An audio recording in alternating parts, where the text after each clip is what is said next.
6 மாசமா நீங்க செய்யக்கூடிய காரியங்கள் சரியா வரல, அடுத்த 3 மாசத்துல சரியாயிருன்னு சொல்றதுல என்ன இருக்கு?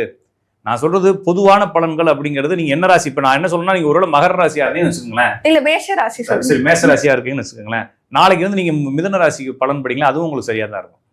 நான் சொல்றது புரிஞ்சுக்கிட்டீங்களா? நாளைக்கு தான் ட்ரை பண்ணி பாருங்க, அடுத்த இன்டர்வியூ வரைக்கும் மிதுன ராசி பலன் மட்டும் படிங்க, அதுவும் உங்களுக்கு ஆப்டா சூப்பரா உட்காரும்.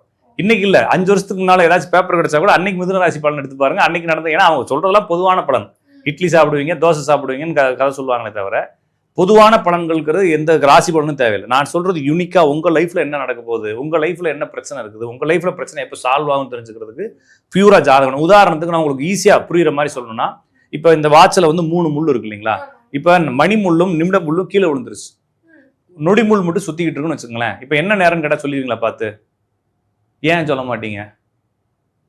அது முள்ளு தானே இருக்கு, பார்த்து சொல்ல வேண்டியதானே. ஏன் சொல்ல மாட்டீங்க அப்படின்னா, நொடிமுள் வந்து எந்த நொடியில வேணாலும், எந்த நிமிடத்துல, எந்த மணில, எந்த நொடியில வேணாலும் அங்க நிக்கலாம் இல்லைங்களா. அது போல ஜாதகத்துல சந்திரன் அப்படிங்கக்கூடிய கிரகம் இருக்கிறத தான் உங்க ராசின்னு ஜோசியத்துல சொல்றாங்க.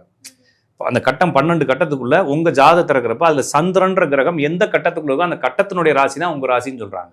அப்ப சந்திரன் மூவ் ஆகிட்டே இருக்கிறது வந்து ஒரு 2.25 நாளைக்கு ஒவ்வொரு கட்டமா மூவ் ஆகிட்டே இருக்கும். சந்திரன் இருக்கிறதுல வேகமா ஓடக்கூடிய கிரகம் அதுதான். அதனாலதான் எல்லாத்தையும் ஃபில்டர் பண்ணி செக்ரிகேட் பண்றாங்க. அது ஒரு சந்திரனை மட்டும் வைத்து உங்களுடைய வாழ்க்கையில பலன் சொல்ல முடியாது. மீதி கூடிய குரு எங்காச்சு, சுக்கிரன் என்னாச்சு, புதன் என்னாச்சு, சூரியன் என்னாச்சு பார்த்தான முடிவு சொல்ல முடியும்.